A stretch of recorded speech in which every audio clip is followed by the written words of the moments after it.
We're live. We are. We're live. Everybody, welcome to the Saturday Sat Market. And I'm trying to mute my phone. There we go. That's much better. Had the stream coming through my phone. So everybody in the live stream, welcome. We're going to work on the background for next time. Yeah.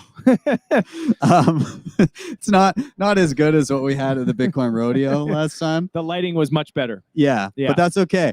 In front of us, we've got a ton of merchants and people from not just Alberta, not just Calgary, but like flown in from British Columbia, drove in from Saskatchewan. We got a little bit of everybody. Awesome. Very excited. And I see people in the chat already, which is exciting. So I mean, let's do some intros. So there's going to be some people that are watching this from my stream, some people watching it from other streams, some people that have come to see what you're up to.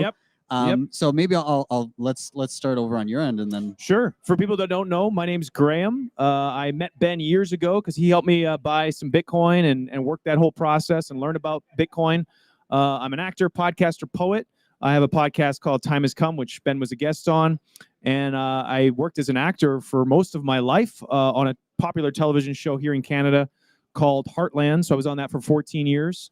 And now I'm sort of down this new path of podcasting, Bitcoin, self-sovereignty, freedom, personal responsibility, that fun stuff. So I'm excited to be here to chat about Bitcoin. I got questions for Ben about Bitcoin. I know probably lots of you in the chat do as well.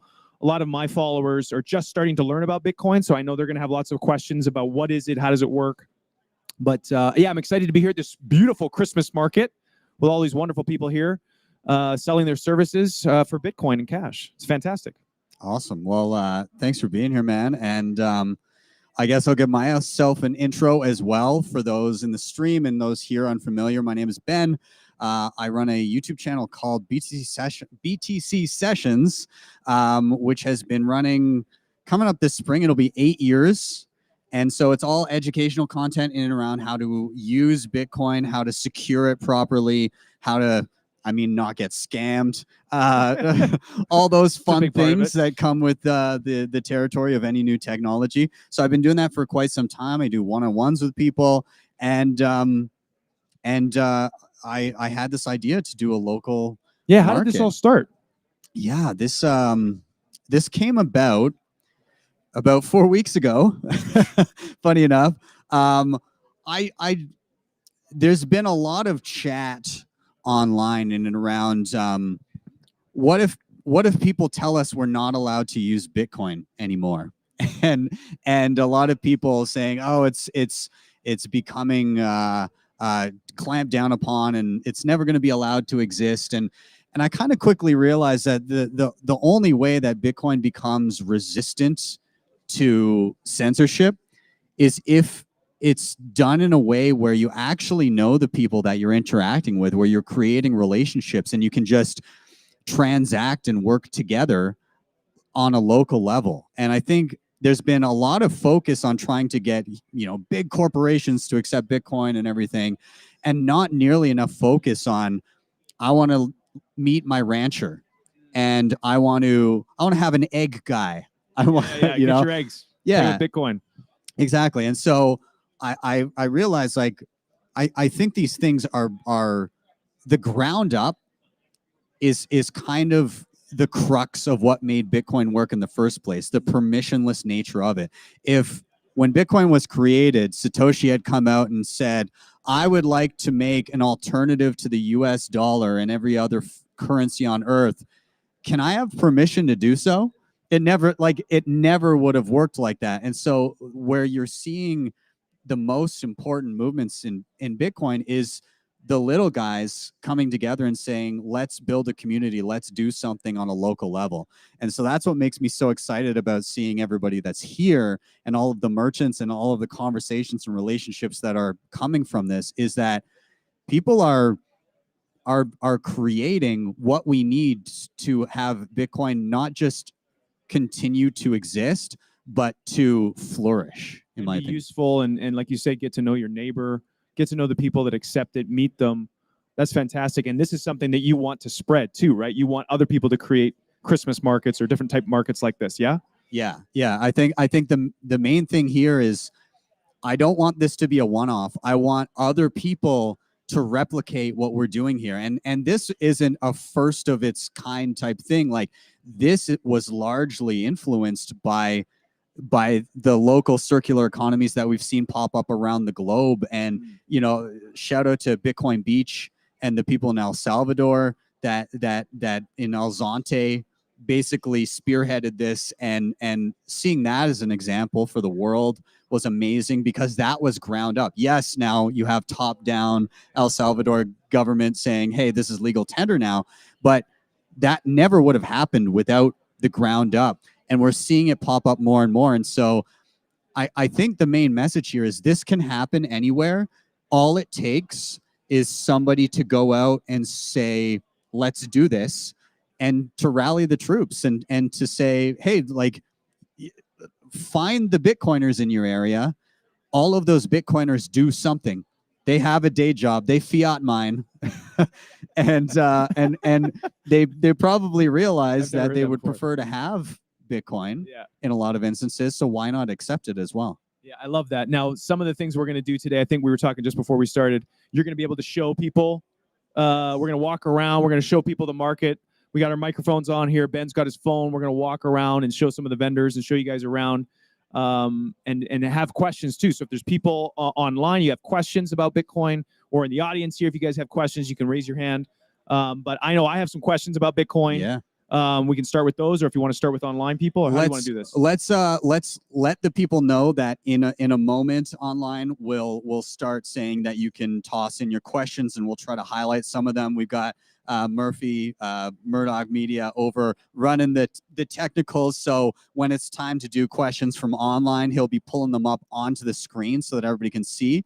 But also, if there happens to be people that are here locally live, then we'll be taking questions from them as well. But Graham, why don't we start with any rabbit holes you wanted to go down, and we'll go from there. Awesome.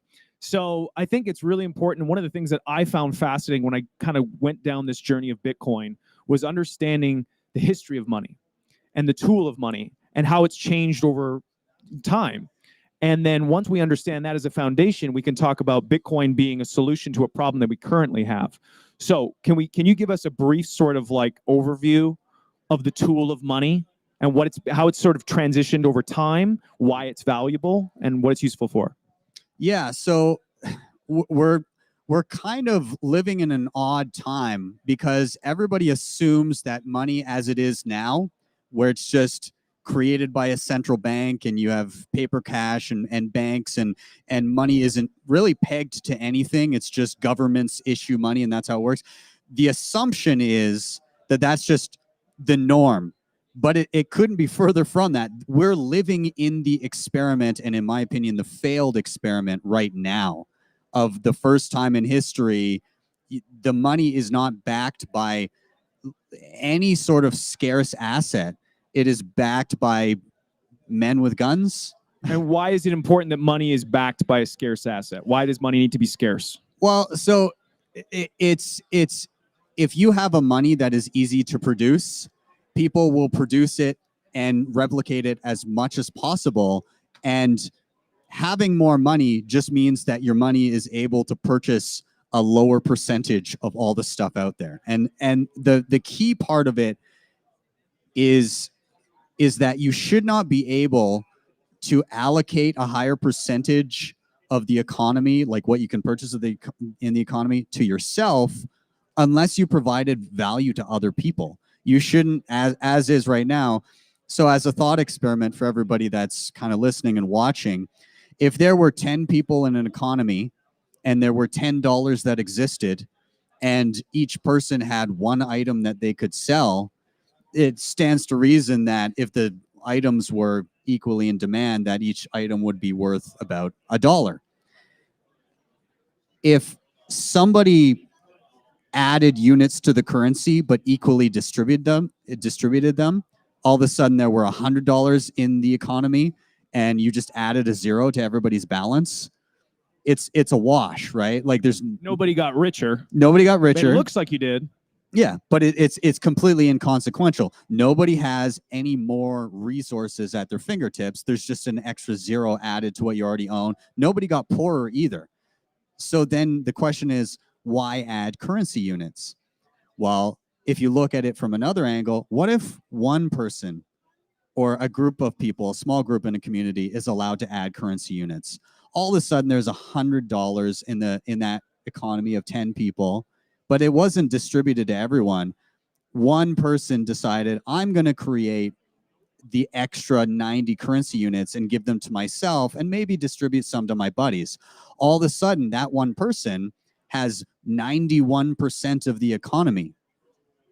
And all of a sudden, everybody else, it has a single-digit percentage of that economy. Of course, that's a very extreme example, but that's essentially what's happening. That's essentially what's happening, but it's done at a pace where people don't quite understand or realize that you're losing something. And so when we saw all this money printed in the past few years here, the tricky bit and the most insidious bit, in my opinion, was they created 40% of all existing money inside of a couple calendar years. They sent out some checks that were for a few $1,000s each. People felt richer because they saw the number of units that they held go up. But imagine if your bank account was listed as a percentage of the economy. Oh, interesting. You would be receiving a check for more dollars, but you would see your percentage going down. Oh. And that's the trick, where when you're looking at the unit itself, sneaky. Yeah, you don't realize you're sneakily being stolen from. Okay. So now how does Bitcoin then come into play in this sort of fiat world that we live in, the fake money world? How does Bitcoin come in and fix this problem? So Bitcoin is effectively a fixed supply money. There will only ever be 21 million Bitcoin. Now, a lot of people, they'll look at that and say that, well, that's not enough for everybody on the globe. Bitcoin are divisible. So it's kind of like you have a dollar, you have cents. You can have less smaller units. Each Bitcoin can actually be divided into 100 million pieces. And we refer to those as sats, which is hence the market name. Yes, hence the sat market. So we're at the sat market right now. And so you can subdivide Bitcoin. The important part is nobody can arbitrarily create more Bitcoin and thus reallocate a higher percentage of the economy to themselves. And the reason that's possible is because anybody partaking in Bitcoin can run what's known as a node. And we're kind of diving into the weeds here, but effectively a node is just a copy of the history of Bitcoin transactions since inception, but more importantly, a copy of the rules that govern the network. And one of the rules is there's only ever going to be 21 million Bitcoin. And so if anybody running a node, if somebody tries to arbitrarily create more Bitcoin, your node effectively says, oh, that's not in the rules. I'm going to ignore that. And so you can try to create more Bitcoin, but effectively what happens is you create a totally separate network that nobody's a part of. It would be if it's like if somebody said, I'm going to create a new internet that's not compatible with the current internet. No one would use it. No, by very virtue of the way it works, automatically nobody would be on that new internet. Right. You'd have to convince people to come over. And so that's effectively how Bitcoin's working. And then the decentralized nature of Bitcoin is really hard. Was really hard for me to get my head around. The idea that when I bought my first Bitcoin from Dave, I don't know where he is. He's around here. He's around here somewhere. And he gave me my phone back. I thought I got scammed because I'm used to get the idea of like if I buy something, I then hold it in my hand. So for people out there watching that haven't bought Bitcoin yet or are interested in doing this, getting their mind around the idea of owning Bitcoin. Can you talk about the idea of private keys and what you really own and where the Bitcoin really is stored? Because it's kind of like a mind warp to get your head around this. Yeah. So I commonly use this analogy where I say Bitcoin is effectively a ledger of who owns what, right? And it's transparent. You can't necessarily tell who owns a particular wallet unless that information is publicly available, if somebody makes it publicly available.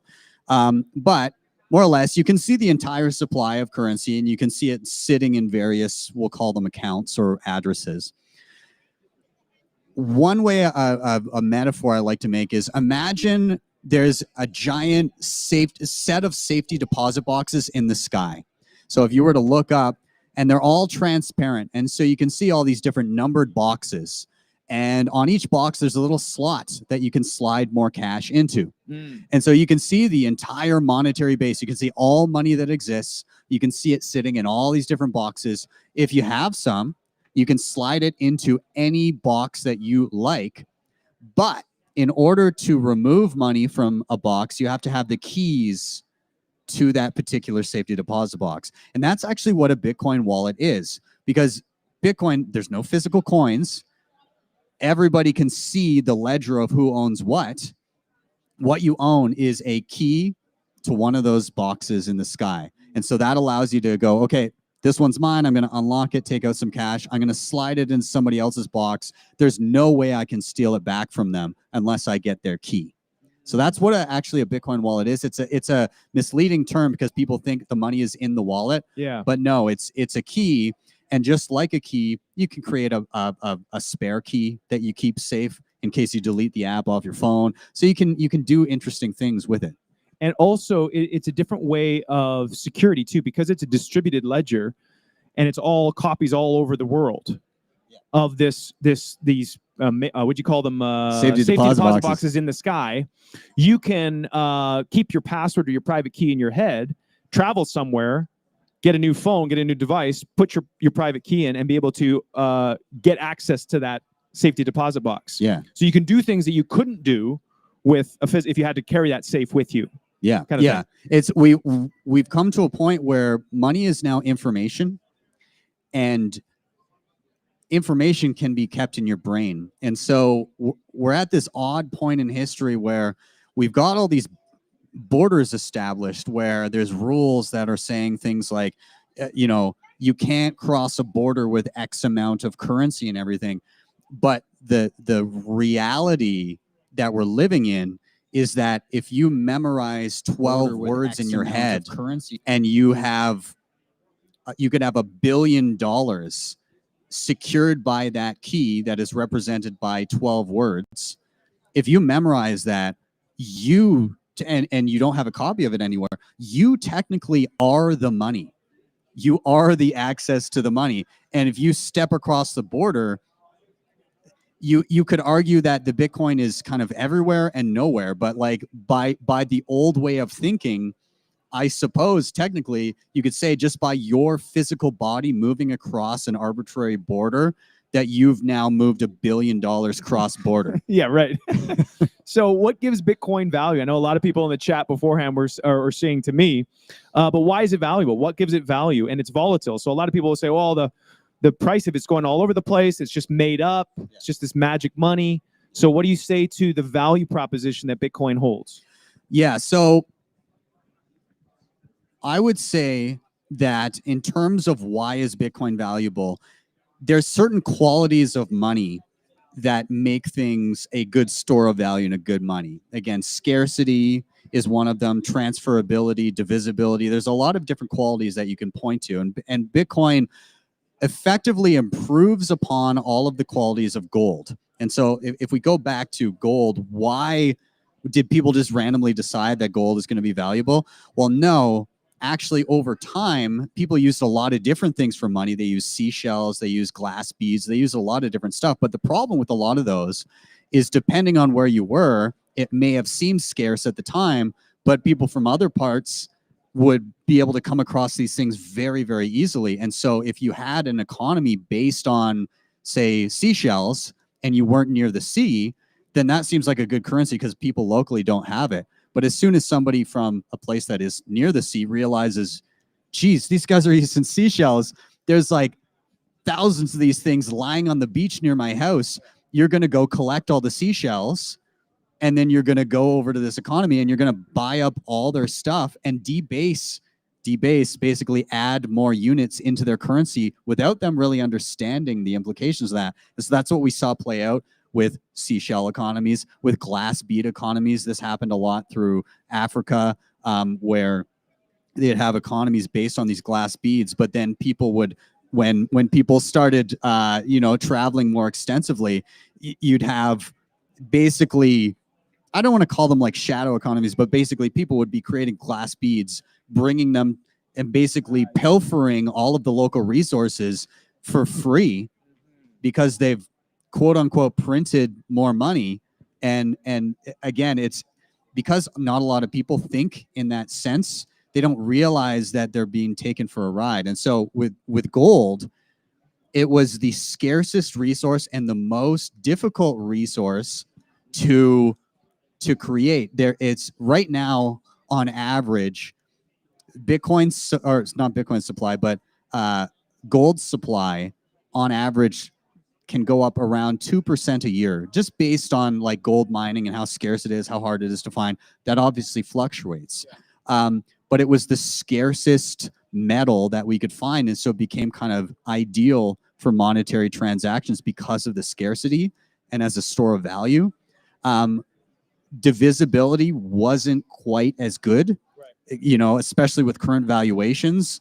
You know, you'd be dealing in flakes of gold. And so you saw silver economies start to pop up for the divisibility thing.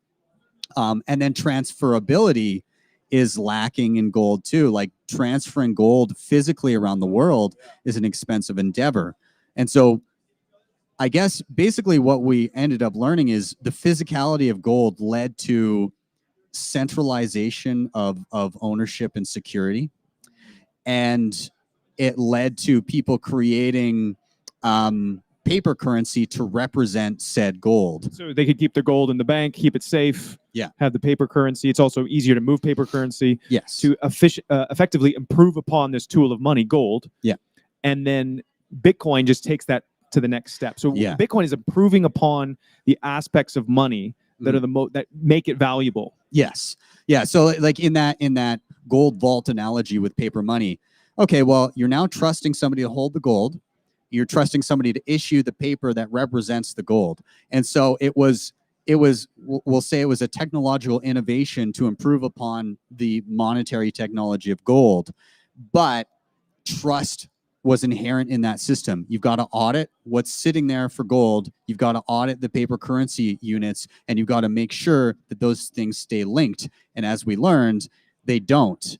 And you know, Nixon famously in 1971 went off the gold standard when France rolled up with a warship and said, "We're taking our gold.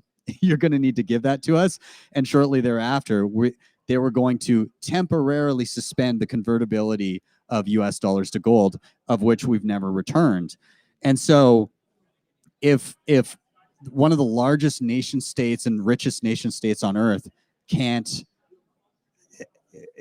help itself but print more currency units and can't stand a gold standard, we basically kind of honed in on the chink in gold's armor when it came to being a reliable way of backing a currency. And so what Bitcoin does is the auditability of it is instant. Anybody at any one time can verify how many Bitcoin exist. But also in an instance where somebody, maybe you did have a trust relationship, this isn't playing out right now because there's no standard for it, but it should be demanded, is if you were in a relationship where somebody had Bitcoin that was being held and there was something representing it, then it should be open and auditable that the Bitcoin is there. And even still, it's better if you have self-custody. You can also have very small value transactions with some of these technological layers built on top of Bitcoin. So I can send fractions of a penny to any of the merchants here with a Lightning wallet.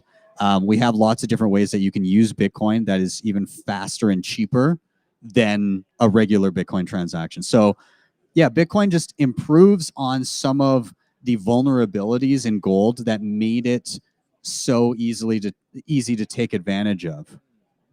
And also in all the aspects of money, it's improved upon them. And that's why it's gained so much value in the world today, is that it's like you said, you can send $1 billion instantaneously across the world, or you can travel with the password in your head, and you've never been able to do that before in history. Yeah. So the aspects that make the tool of money valuable, Bitcoin has improved upon exponentially or to such a degree that it's really hard to get your head around. Yeah. For the most part, yeah.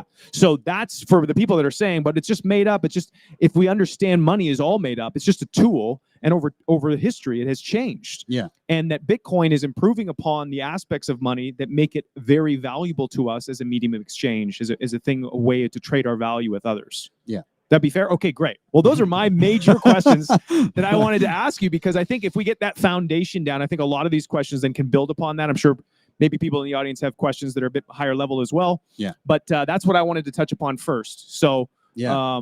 Why don't we say, let's oh, awesome. And Murph is already busy in the chat finding stuff.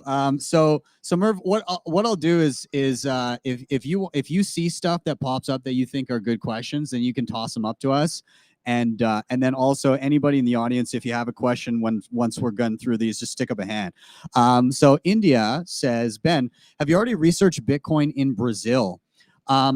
I have not yet. Actually, I've never been to Brazil. I pride myself at being well traveled, but I am severely lacking when it comes to South America. And I really have you been down to Brazil? I haven't been down to Brazil, but I want to, because I know there's a lot of followers of mine that are from Brazil, India being one of them. Yeah. So no, not yet. But I do think that it's there. I do think. Yeah, it's there. And actually, there was a conference recently, if I'm not mistaken, and it's escaping me, but there was a conference recently down there that I was invited to, but just timing didn't line up. But there is a Bitcoin community down there, and I would have to look it up. But yes, absolutely. If you just start searching Bitcoin Brazil, you'll find some good community members. The one thing I would advise is, if you're peeking around, okay, there we go. Murph, oh, you're a godsend, Murph. So what was this? This was IV BitConf. I'm not Brazil's fourth event to spread the Bitcoin world in South America, and it was in, how do you say that? Belo Horizonte. Yeah, Belo Horizonte. I'm butchering this. I'm so sorry. December 10th and 11th. So that was just recently. Yes, and I'm recognizing, so Bitpagos is a company down there. Sebastian and Diego and Patricia were putting it on. There's a number of things going on. There's another initiative that I was privy to, but I would recommend searching around a little bit. Just search online, see what pops up. The one thing I would caution is try and stay away from snake oil salesmen that are saying, this is the next Bitcoin, this is the new Bitcoin. Bitcoin is the only Bitcoin. And there's a lot of imitators out there. There's a lot of coins that you can think of it as like Bitcoin is the real thing, and the rest of the stuff are kind of like the penny stocks that will not hold value. So yeah, or the knockoff iPhones that you see in the stores, of the AirPods, the knockoff cheap ones. Yeah, you will not be happy with that purchase. All right, so we're gonna we've got one here. How can you stay protected from the SBFs of the crypto world? From Carol. So anybody unfamiliar, SBF, he was running the exchange that imploded, called FTX, and so they did a lot of shady things. Effectively, what was happening is people were sending them dollars and saying, I'd like to buy Bitcoin, and by and large, they just weren't even purchasing the Bitcoin. They were just showing an account that had a number, and then they were buying like Bahamas real estate and printing tokens of their own, and that implosion was wild to see. So how do you protect yourself from the SBFs of the crypto world? Number one, you don't leave your money with other people. Self-custody. Yeah, self-custody. So you can do this in a variety of ways. The absolute gold standard of where you'd eventually like to be is you have a hardware wallet. It's known as a hardware wallet. And then you're securing your Bitcoin with that. So if you're buying Bitcoin somewhere, you're withdrawing it from, if it's a service, you're withdrawing it from that service and you're putting it into your own Bitcoin wallet and holding it there. And you do have to be conscious of how efficient your how efficiently you're using Bitcoin. So Lightning is a good way to use Bitcoin that is cheaper and faster. I also like something called Liquid Network, which is kind of like a good in-between solution. Again, cheaper and faster, more private. And then regular Bitcoin transactions are kind of like what you would reserve for when you've saved and then you're moving into long-term savings and securing with a hardware wallet. So I'm a big fan of the cold card. It looks like a little calculator. Actually, we're going to be giving away a couple of them today. I've got a couple of packages that I'm going to be giving away here.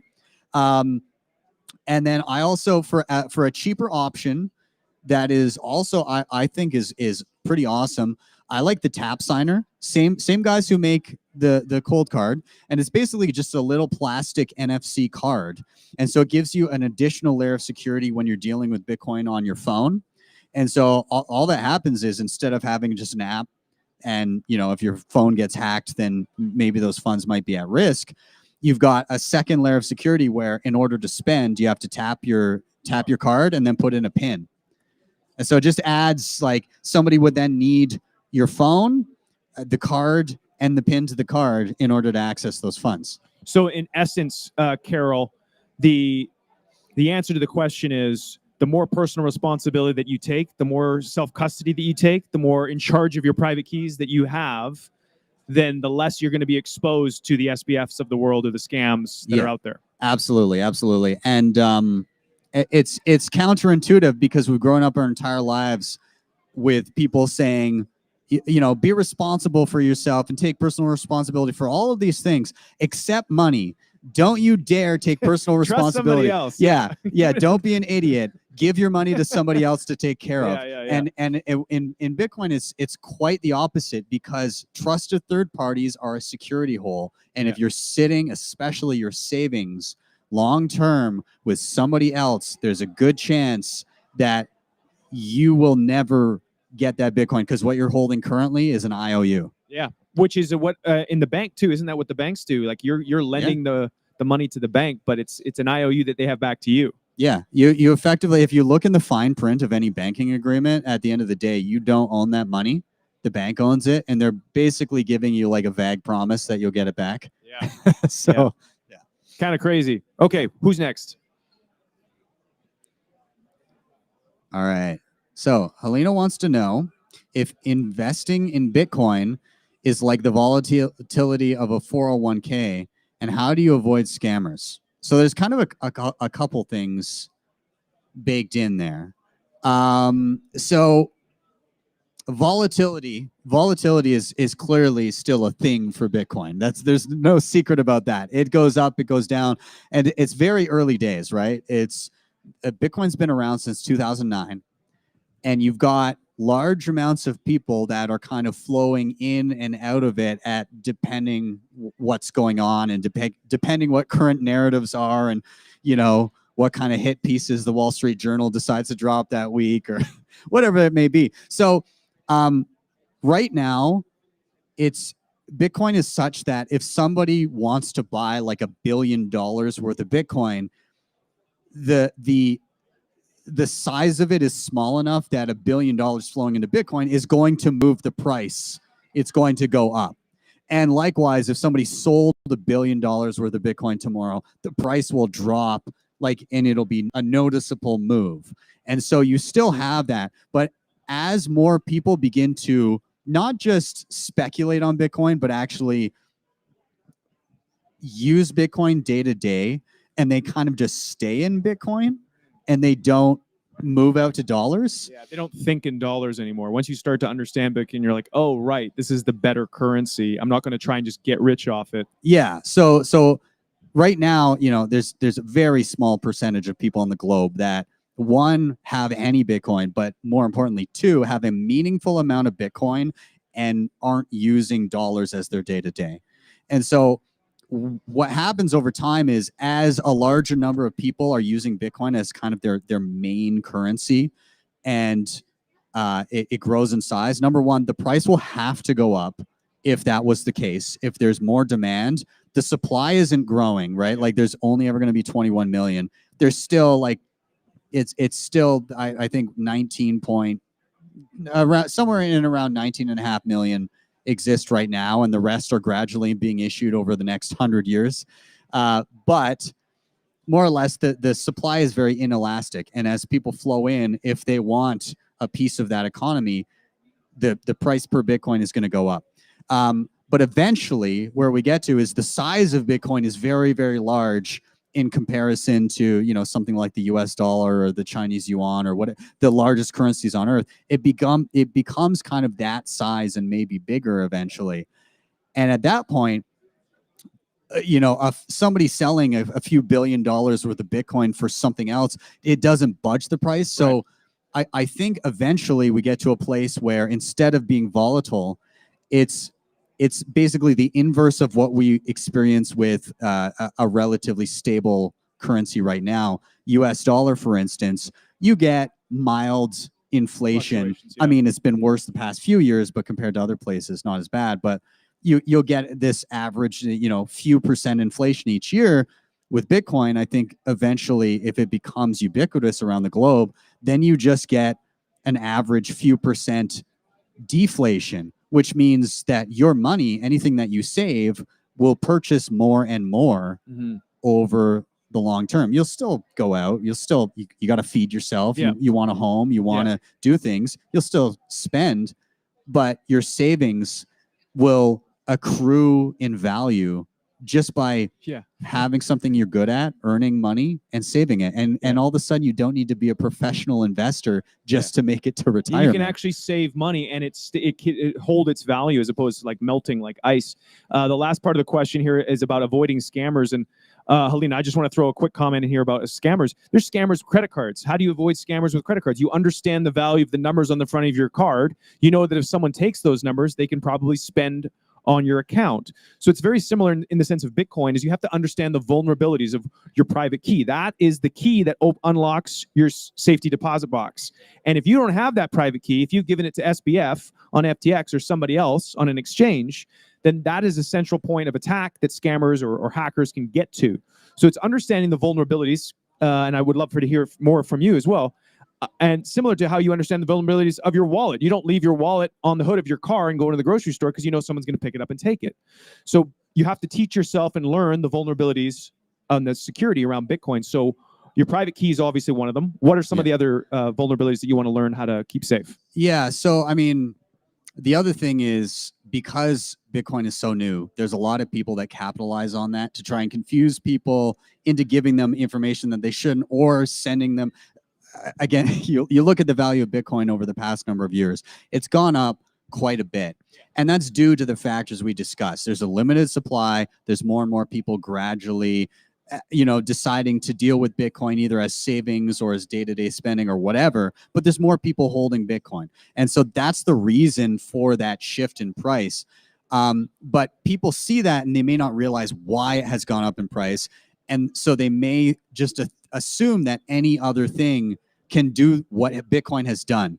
And they also may not understand like why that is happening. And so you'll see things where people will basically promise the moon, and they'll say, oh yeah, all you need to do is you need to send Bitcoin here, and then a week later you're going to get back more.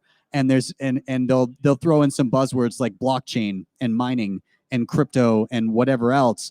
And it's very easy to fool people when there's something that's brand new and people don't know the basics yet. So if somebody's promising you returns for really no reason other than red flag. Yeah, if somebody says, give me money and then I'll give you back more money, ask if that would make sense with dollar bills in your pocket. If it doesn't make sense with dollar bills in your pocket, if you can't see why you would be getting back more money in the first place, then don't do that. But again, like, there a lot of people will try to trick you into, like you said, giving up your private key. And so whenever you set up a Bitcoin wallet, it's going to list out typically 12 or 24 words that you write back or you write down. And that is literally a spare key to your wallet. And so what a lot of people online will try to do is they're going to try and get that in any capacity. And sometimes it's just as simple as some social engineering saying, hey, we're a website, you can plug your wallet into this or whatever. Just type in your 12 words here. And they're like, great, yoink. And they send the money out. into a safety deposit box that you don't have the key to. So yeah, it's being cognizant of what data you need to protect, just like a credit card number. Yeah. And it's thinking through what you do with your own money before you move it around. It's just as easy to give out a credit card number or make a purchase online that ends up being false. And so you got to be careful, treat it like cash, and keep your keys safe. Amen. Amen. Who do we got next here, Murph? Do you want to read this one? Sure. We got a question from Lori here. She says, when you use exchanges, there is a really high transaction. There can be really high transaction fees. How do you think it's more beneficial to own and use your own wallet? And does it make it easier to incorporate into using for everyday transactions? Okay. So this is in and around using a regular Bitcoin transaction at times can be expensive. And so there's some technical reasons for this. And it's to help with the decentralization of the rules of the network so that nobody can change it down the line. And I won't dive too much deeper into that, but the reality of it is using a regular day-to-day Bitcoin transaction can fluctuate in price and can be at times more expensive. And so how can you utilize Bitcoin in a way that minimizes that footprint for you, keeps it cheap and accessible still, and also allows you to have Bitcoin in self-custody at the end of the day in savings if you need to. And so there's a few different mechanisms for this. And honestly, everybody has a little bit of personal preference when it comes to what trade-offs they're willing to make in order to make that possible. Some people are just purist. I'm gonna sit and I'm gonna do regular Bitcoin transactions, and transaction fees be damned. I just want to own my own Bitcoin. So there's some people that will go that route, but there are kind of networks that leverage Bitcoin as their underlying and then build technologies on top of Bitcoin to allow for quick, cheap transfers. And again, they're not without trade-offs, but one of them is the Lightning Network. And so what you can do is, let's say you have an exchange, you've been buying Bitcoin, you kind of let it build up a little bit, and then you're like, okay, it's time. I'm going to take my money off. I want it in my own self-custody, but I also want it easy to spend. Well, if you want full self-custody, easy to spend on a mobile phone, I highly recommend Phoenix Wallet. Yep. Phoenix.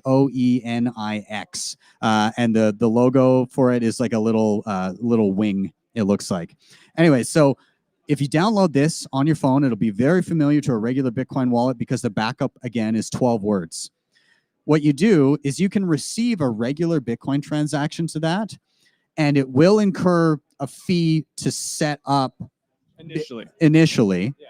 But basically what will happen is it's going to create something called a Lightning channel. You can just imagine like you're effectively connecting yourself to the Lightning Network. But once that money lands in your wallet and you have that on-chain fee associated with it, at that point, every transaction from there on in, everything that you send out of that wallet is using Lightning and is going to be quick, very minimal fee, like, sometimes a couple cents or something, and you'll be able to transact instantaneously. So I love Phoenix for that purpose. And they also just added a feature where you can make it so that you can receive large amounts of Bitcoin moving forward. I saw that, yeah. Yeah, so you can actually, it's called requesting liquidity, but it's basically like opening up a channel where you can receive a whole ton of payments and not be hit with fees all the time.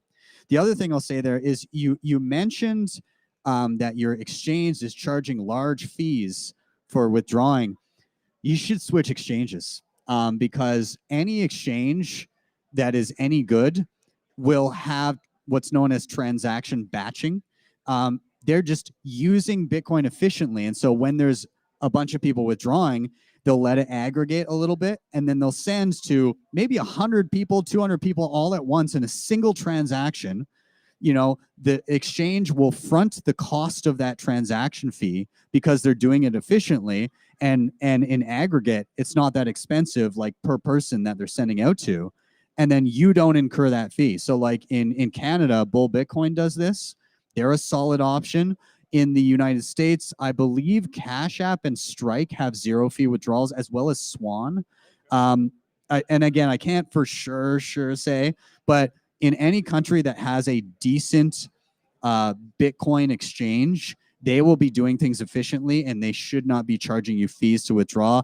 If they are, shop around and see what you can find locally, because you're probably going to find something better. Yeah, I saw that with Bull Bitcoin. When you go to you have an option when you buy Bitcoin. You can say send immediately for a fee, or wait. I think it's like 60 minutes or something, and it's a batch transaction. And then there's I think no fee at all. Yeah, there's no fee at all, because Bull Bitcoin pays for it themselves. Yeah. And then on top of that, Bull Bitcoin in Canada, when you withdraw, you actually have the option to withdraw via Lightning, and you have the option to withdraw via something called the Liquid Network as well, which is another way of transacting quickly and cheaply on Bitcoin. So you actually have 3 withdrawal options, all with their own benefits. But at the end of the day, you can effectively pay no fee to withdraw from Bull Bitcoin 3 different ways. Is Bull Bitcoin only for Canadians? They're also beginning to make waves in Costa Rica. Oh, okay. And I believe they're looking at becoming a little bit more global. So keep your eyes on that, because they're doing really good work. And if they can extrapolate out to other jurisdictions, that's going to be a great option. Yeah, fantastic. And you can see their website now on screen. Yeah. Awesome, Lori. Thanks for that question. You can check out Bull Bitcoin there. And then we'll jump to the next one here. All right. Hey, do you leave Bitcoin to people from your estate? Don't they have to have your key? This is a great question. I mean, have you grappled with this? A little bit. I have to talk with my dad about this, about the process. I think Swan does stuff like estate planning. Don't they do that? Yep, they do that. There's a number of ways you can go about this. You can do fully self-sovereign. You don't want anybody's hands in it. You can kind of do it that way. Or you can be very traditional with an executor and a lawyer and all that stuff, and leave key material in that way. Or you can do a hybrid. Okay, so when I say self-sovereign, what I mean is like setting up some sort of a fancy multi-sig, which is effectively, when I talk about those safety deposit boxes in the sky, imagine that one of them requires 3 keys to open at once. So you can have unique situations like that where different family members have different keys, and in tandem they can remove the money when the time is right. But not just one of them. Like you have to have minimum 3 or minimum 5 or whatever you set it out to be. Yeah. You can't have Aunt Carol rug pull the whole family. Yeah. So there's no SPF situation there. So you can manually set that up yourself. But there's also solutions out there that have like technologically integrated inheritance planning. So like one company that I think is making strides in this respect is Nunchuck. So the website is nunchuck.io, but they allow you to create a multi-sig vault, so something that requires multiple keys. And they have a really cool setup where you can have an automated inheritance planning that triggers at a certain point in the future. And so I do this for my kids.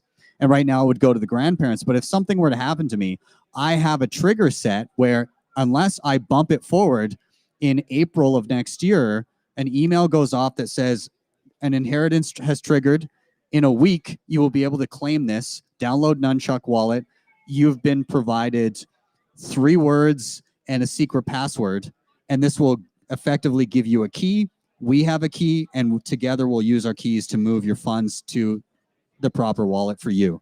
So it's an email. So there's multiple ways to trigger this. Is like an email that you don't respond to, then it will send to somebody else. So you can set it up in multiple ways. Right now, I've basically got it going to the grandparents for the time being. So if something happens in April of this year, unless I go in and I basically set a reminder myself a month prior to say, okay, bump it to the next year. Got it. And so the reason for that is if I said like, oh, the inheritance happens in 20 years, if I get hit by a bus when I leave the market today, everybody's waiting 20 years. 20 years, right. So you set a threshold of a year out, and then you inform people, hey, this is here. You have some data that you need to keep safe. Here's 3 words, literally 3 English words. Yeah. And then here's a complicated password. That's all you need. And the person will get an email. Hey, it's time to claim your inheritance. Download this app, put in your 3 words, and put in your password.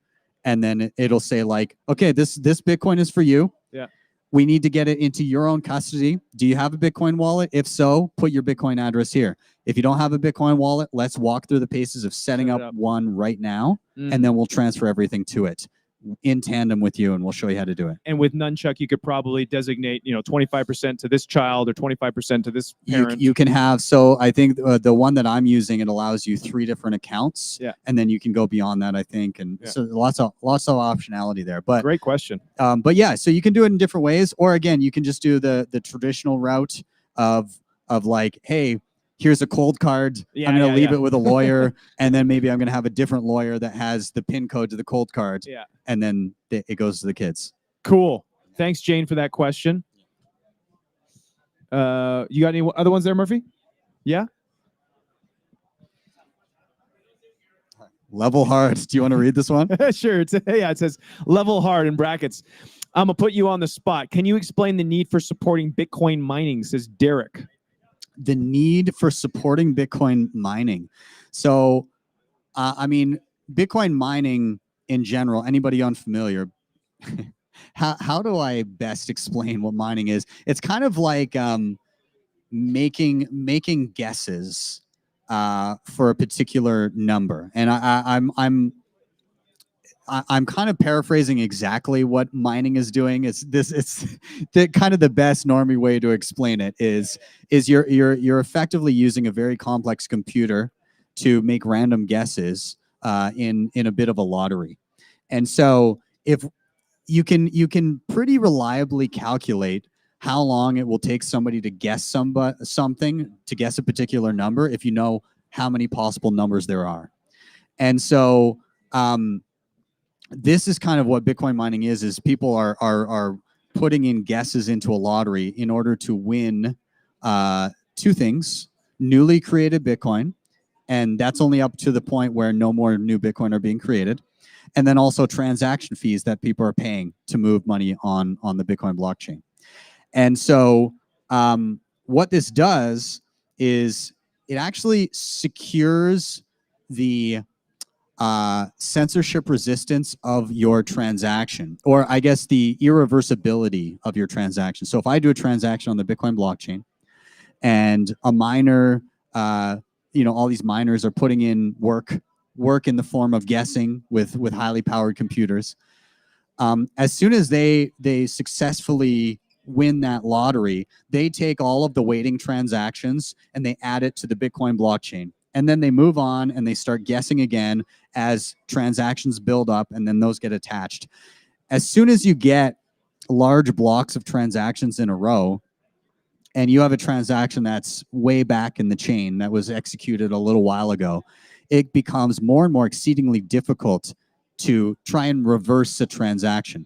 Reason being is, in order to reverse a transaction, you have to exert as much energy in basically undoing the lottery that happened and re-guessing. So like to these enormous amount of computing power, resources to do that. It makes it exponentially more difficult as time goes on. Yeah. So the amount of energy going into Bitcoin mining is ensuring that nobody can reverse transactions. And in order to reverse transactions, it would cost you more in electricity than it would of whatever you meant to undo. So and also to reverse a transaction, the only way that would be useful to a person is if it was money that they had spent. You can't just like arbitrarily steal somebody's money.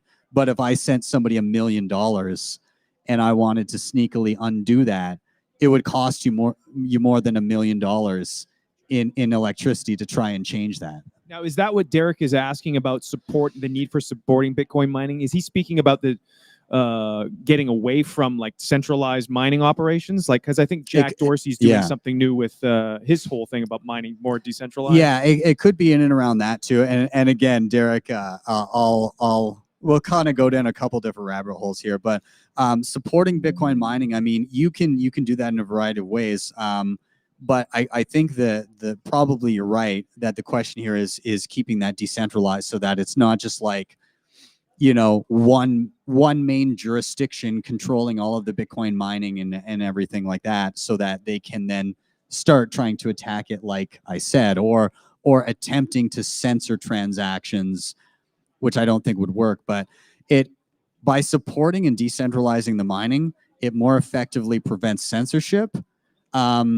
And it more effectively, I guess, it just distributes things so that reversibility of transactions becomes a non-starter.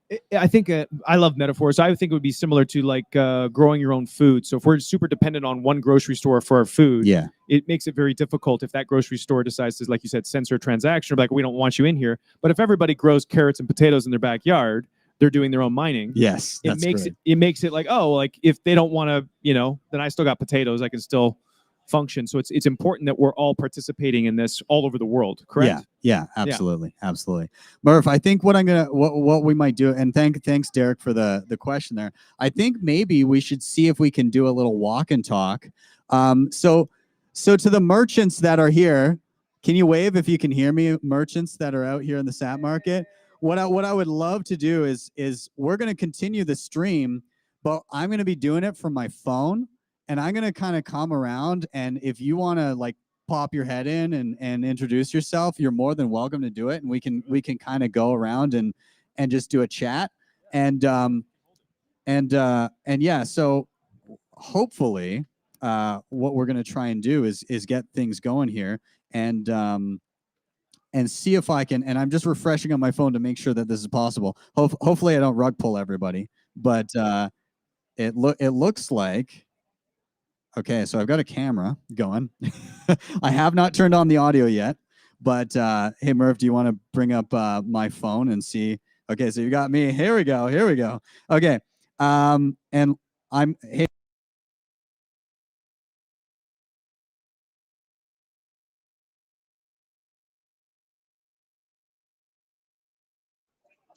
All right. 1, 2. Okay, I'm getting audio through. So people in the chat, let us know if you're hearing us okay. We're gonna go. Whoa, that's close. Oh, it's okay. We'll do like this? We'll selfie it. I have a selfie stick. Let's do it like this. It'll be. We'll do vertical. Why not? I know it's not the prettiest. Cool. Between the.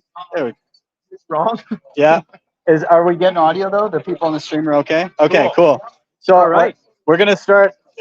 Would you guys like to chat? Okay. All right. So we're gonna do a quick hello. Here, I'm gonna do this. Yeah, we can. I'll let Graham. But hopefully this audio is gonna be okay. But can you introduce yourself? What do you guys do? Hey, well, my name is Louis, and I'm from Bude Woodworks, and I do all kinds of woodworking, from trays to coasters to bowls and Bitcoin signs, and yeah, all kinds of things. And I think Bitcoin is awesome. And you guys are gonna do your carbon. So my wife over there has. Swing. Actually, you know what I'm gonna do really quick is I'm gonna turn this camera around. So do you want to chat a little bit as we'll chat as I'm figuring out. Okay, so we got a carving thing here going on. Sure, you got this is your microphone. I got a microphone. Oh yeah, you do. Okay, we're gonna come see over here. Yeah. So hold on a sec. I'm facing back. Okay, I've got you going. Okay. So what do we got over here? All right. Here, I'll if you want to, I'll All right. What do we have?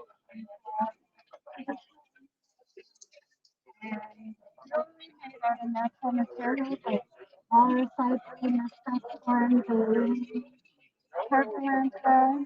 so caribou antler Bitcoin earrings. And is it? And you were saying something about how these are printed on. My husband learned from my experience. Oh, that's awesome. Awesome. So what, you got a laser that etches it? That's amazing. So laser etched caribou antler earrings. And muskox ones. For people that don't know what a muskox is. Okay, so that's a muskox in carving form. So much bigger. Yes. Awesome.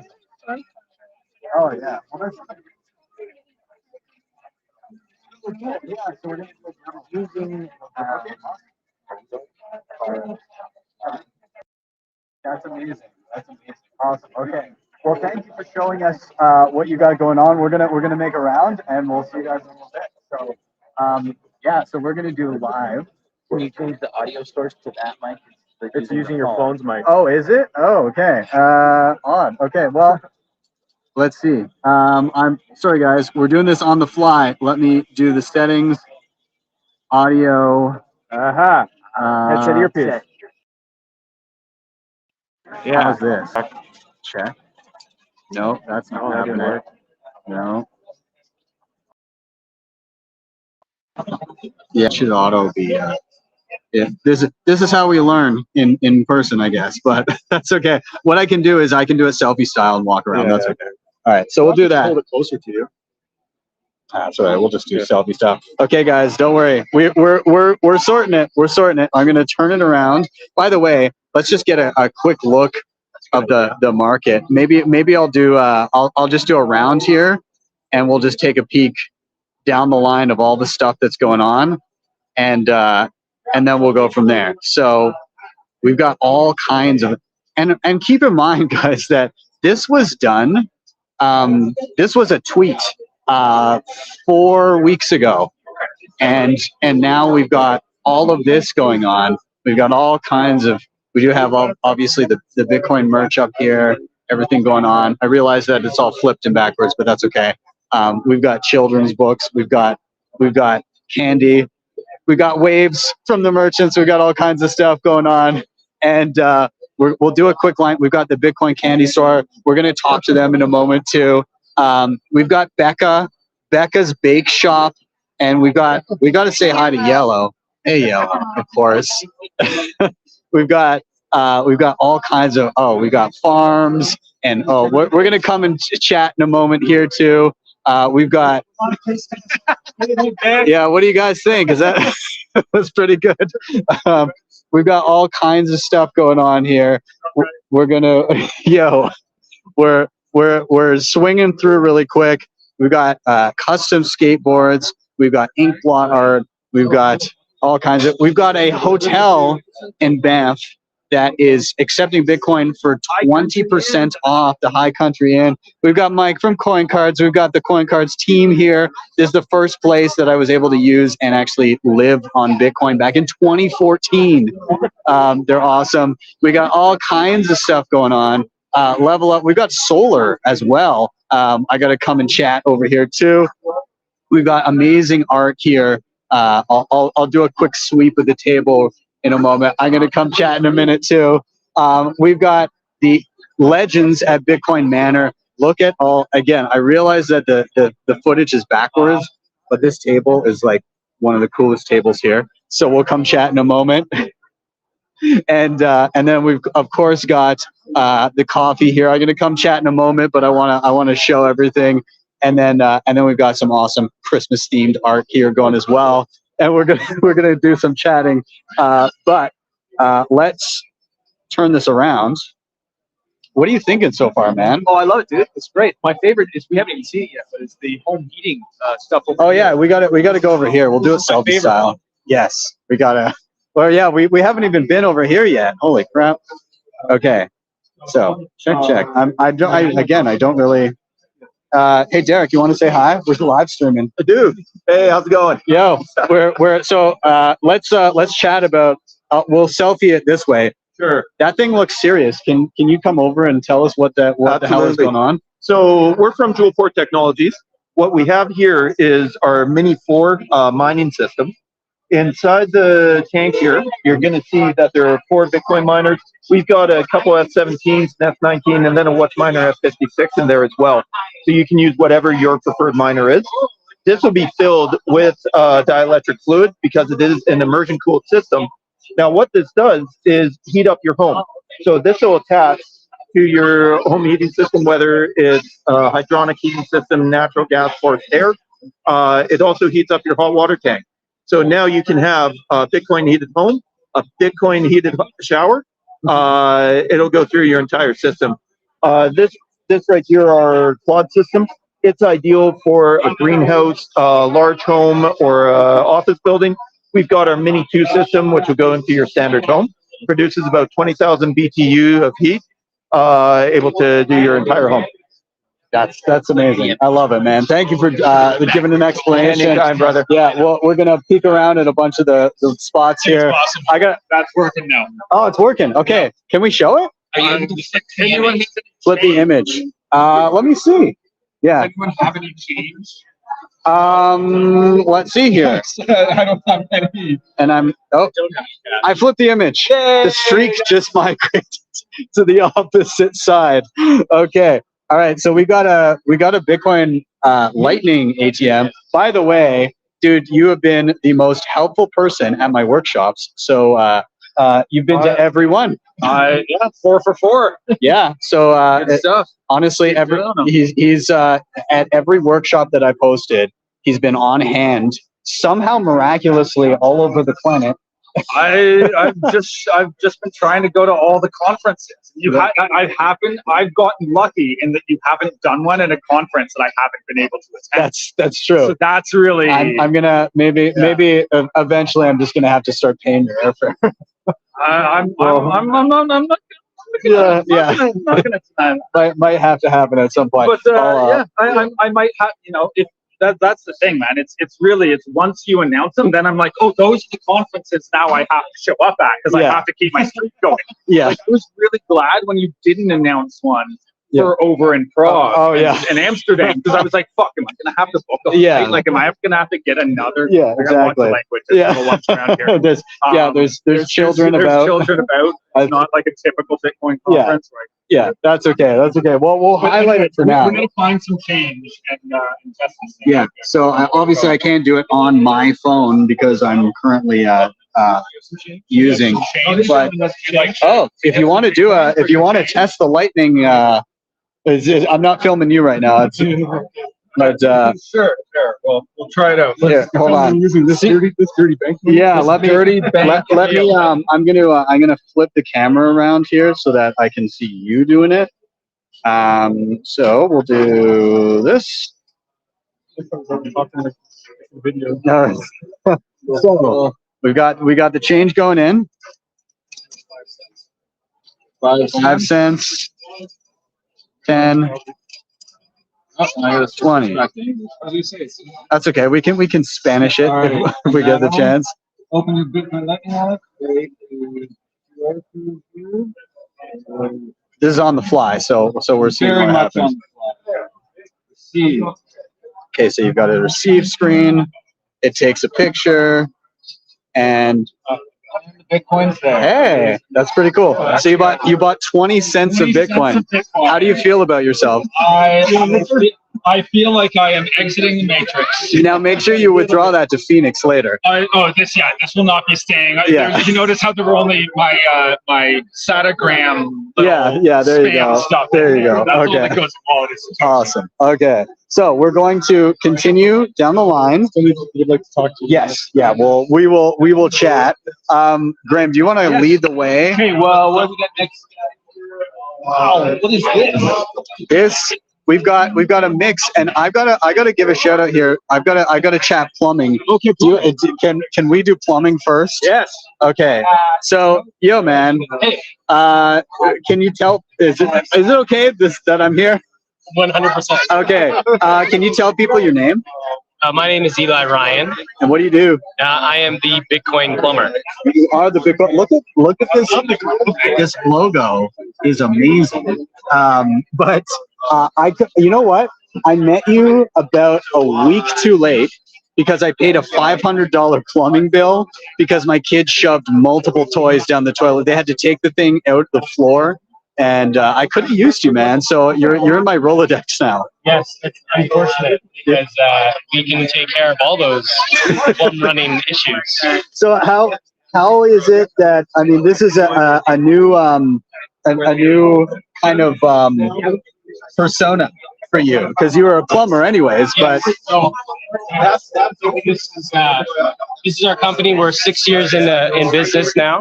And we are now transitioning our business model to start to accept Bitcoin because of all the things. Separation of state and money is one, and all the things of being freedom oriented and self-sovereign. Who doesn't want to be self-sovereign? So we hope to be the Bitcoin plumber. And not only that, but someone's got to clear those clogged toilets of all those shit coins. Well, I might as well be the one to do it. I've got the tools, I've got the experience, so we might as well take care of that. I love it. I love it. All right. Well, thanks, man. We're going to continue on, but this is awesome. And I'm sure I'll have another clogged toilet for you. All right. We will continue down. What? Awesome. Some 3D printing. This is somebody that goes way back in my Bitcoin journey. You talked my ear off back in the day, and it was great. Do you want to say hey and what you're up to? Hey, how's it going? I'm Russ. We run the Calgary Bitcoin local meetup. I got a 3D print lab that, we're convincing people to give valuable sats for plastic today, which is a win in my books, no matter what. I don't know why they would, but they're doing it, and it's just amazing. But no, it's about teaching Bitcoin and getting people on the right path. And it's been so good, connecting with Go the Earth, Ben, and just both our stories, right? But I've always been a miner at heart for Bitcoin mining. And I think I might have been the first to set up on sour gas before anybody. We went and did the hard, dangerous stuff before anybody years ago. Yeah. So, yeah. Awesome, anyways, man. Yeah, come join us. Go check us out on YYC Bitcoin. Yeah. If you're in Calgary, make sure, or if you ever come to Calgary, YYC Bitcoin, the meetup, and you can find them where at ycbitcoin.com. Awesome, dude. And you're printing. It's not going right now. Not yet. Yeah. We just finished a TIE fighter. Nice. Oh, that's what these little things are right here. Yeah. We're gonna have like their kick cards, and you punch them out, and they're like little TIE fighters. You put on your tree and everything like that. That's the AT&T. Yeah. Mr. Dave Harbin on the stream just said, "Adventure Doctor, is your phone in a Faraday bag today?" Yes. The question is, I'm just saying, guys, what you're gonna lose your Bitcoin on this year is fishing. All right. I know this because that's what I do for my professional job, and I see how many people fall for it normally. Don't click that link. Learn all about phishing and securing your stuff. Go watch Bitcoin, like BTC Sessions, cold card issues. Get your Bitcoins off easy to access places that are not protected by your keys and the hardware. And that's a mistake everybody has. And then like 2 years from now, you're like, what's my passphrase or stuff? Remember that. That's a key too, guys. So, develop your good habits now because it's going to be a chaotic ride after the halving. Indeed. Well said. All right. Well, we're going to continue on. We got live music going too on the stage here, and we're going to continue on. We'll let them take it in.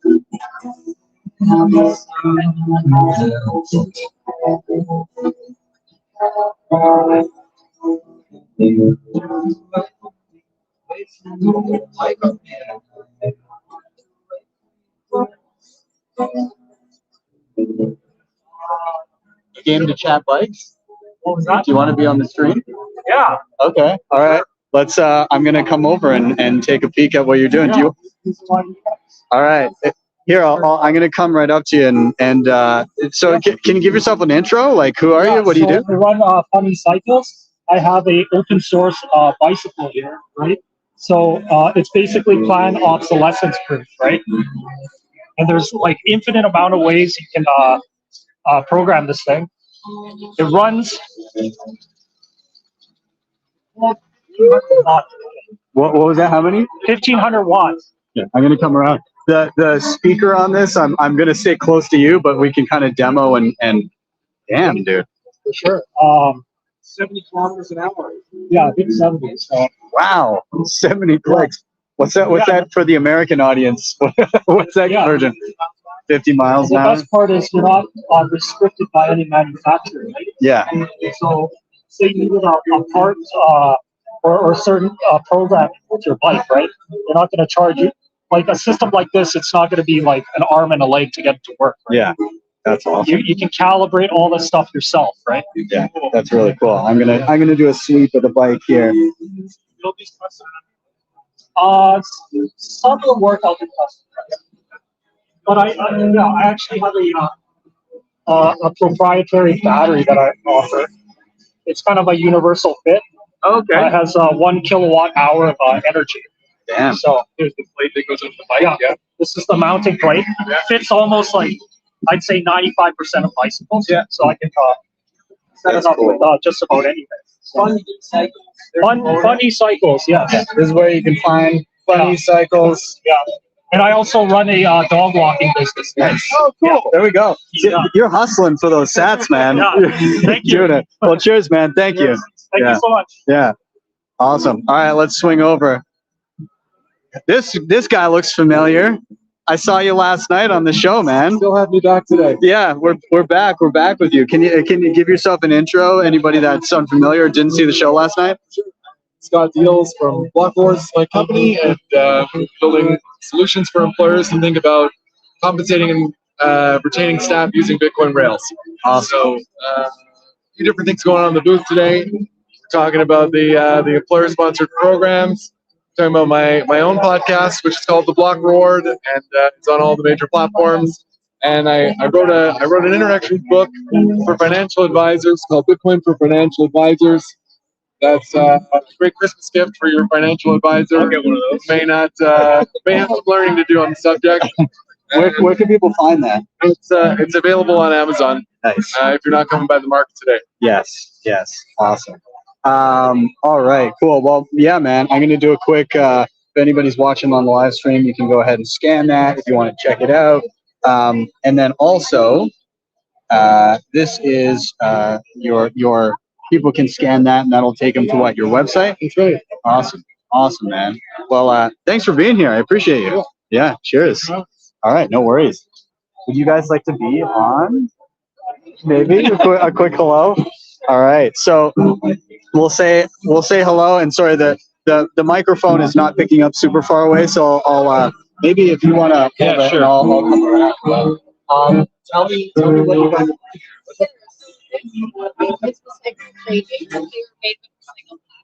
Recycled plastic leggings. Okay. So they have about 25 to 27 total plastic in there. And these are from Recycled nylon too. Okay. I think BTC Sessions is gonna have to pick up. She's huge on this. So that's awesome. it's like it's from the kind of book that Oh. So this saves the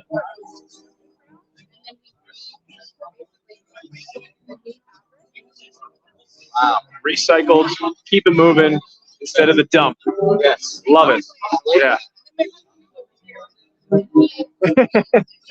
I got a real estate agent Bitcoiner. I like that. Real estate.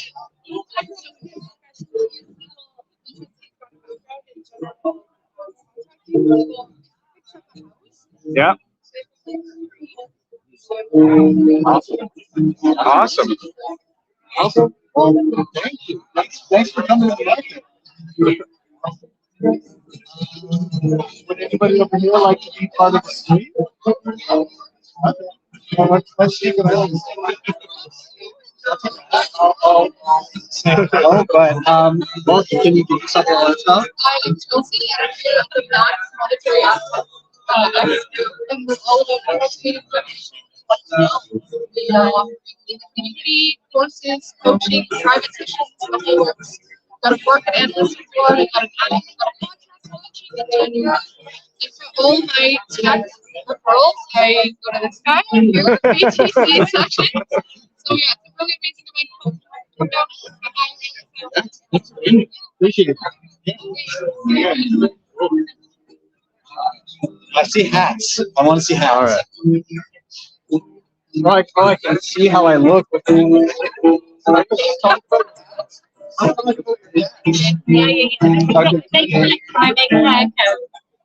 like something to take away. Can you give yourself an intro? Oh, yeah, sure. Hello. Do you have to do that close No, up? unfortunately, the microphone is like, we got to get the And mic. I'm like, you know, chocolate cupcake. Right. Hi, I'm Krista. I'm a Bitcoiner. I'm the founder of Access Tribe. I'm a kind of celebrity here. And I also make hats in my spare time. I think, can I try one on in the mirror? Yeah. I think, I obviously will just. I mean, this is perfect. I mean, so the problem is it covers the streak. so That's perfect. Nobody knows. exactly. This is this is how I keep my OPSEC on point. So yeah, awesome. Well, thank you for being here. Appreciate it. Yo, you want to talk golf? Yeah. Come say hi. Can you introduce yourself? Yeah, I'm Braden Chow, and I'm the head teaching pro at Bear Spa Golf Club in Calgary here. Awesome. And you reached out to me. You said that you wanted to take Bitcoin for golf lessons and do all kinds of stuff. So here you are. Yeah. How do people find you? What kind of stuff do you do? Like, so I teach golf, and the main thing we're selling here is gift certificates as a Christmas gift. So people can buy golf lesson packages to give to their family and friends, and we got gift certificates. So yeah, I'm at Bear Spa Golf Club. I'm on Instagram at braden.chow. And yeah, this has been awesome, man. Yeah, thanks for coming, man. No, thank you. Appreciate It. Awesome.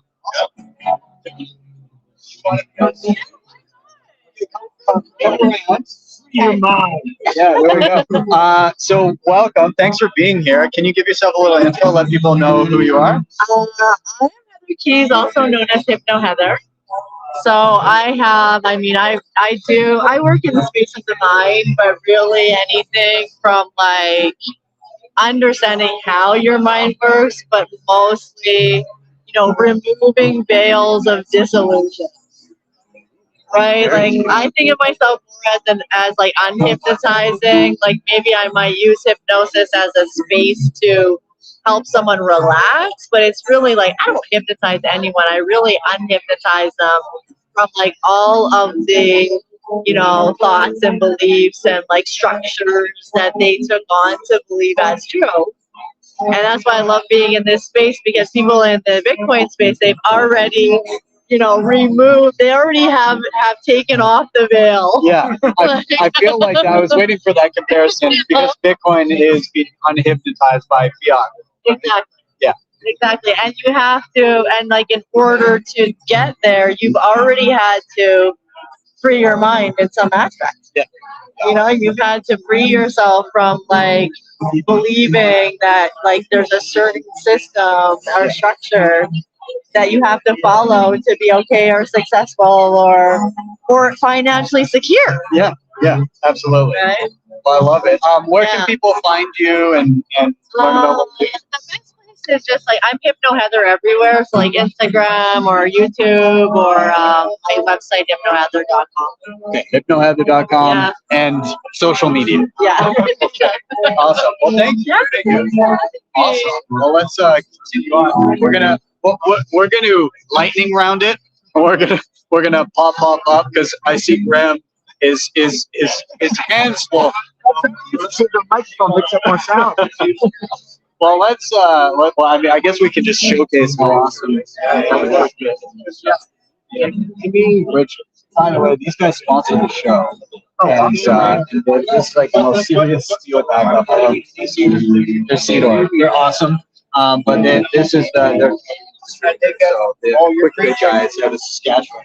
These guys, there's a team of 8 of them that drove out here from Saskatchewan to be here for the market. So like, I love that's dedication. Yeah, I love the support. I love the people that will say, hey, we're gonna jump in a car and drive to another province to be able to do something like that. So let's come see what's up over here. We got maybe let's just show all of the merch and stuff that we got going. Yeah, Bitcoin standards. I like this one. Signs might be a bit like there's so many good, awesome things here. And then they've got like for hardware, they've got like the jade. Oh yeah, check right on the back of the car. Treasure, jades, treasures. And some issues with Bitcoin Magazine. Dale, do you want to say hello? Hello. Do you want to give yourself a little intro, just to let people know the trek that you made to be here? 8 hours at 120 kilometers an hour. 2 stops: Swift Current, Medicine Hat, Strathmore, and it was great. Yeah, it's a great trip. Yeah, made it. It's awesome. I've been singing your praises. We're showing all the stuff. So check out the business card, right? You can get your I love it. Business card. So you temporarily write them down there, and then you put them in this. So you want to go from there to there. Yeah, that's awesome. So I love it. I love it. Thank you for being here. Appreciate you. it's awesome. People are asking great questions. Hello.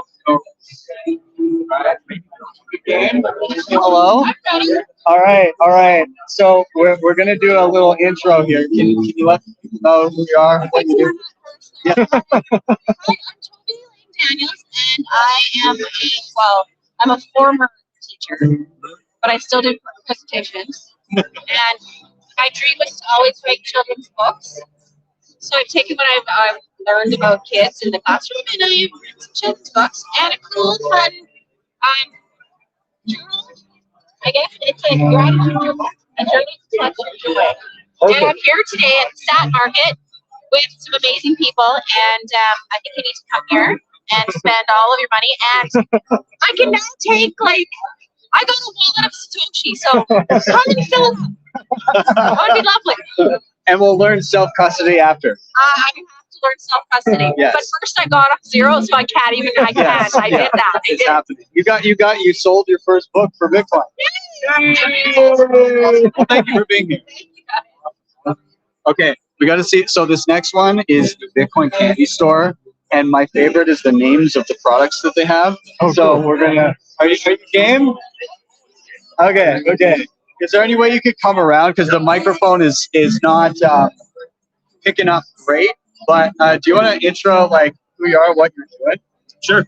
Darren Simpson. I created a little company called the Bitcoin Candy Company. My wife and I have freeze dryers at home, and we thought let's try and sell some of the candy. I've a little bit of the Bitcoin pop culture. So we got little Max and Mike's, Max Kaiser, Michael Salem.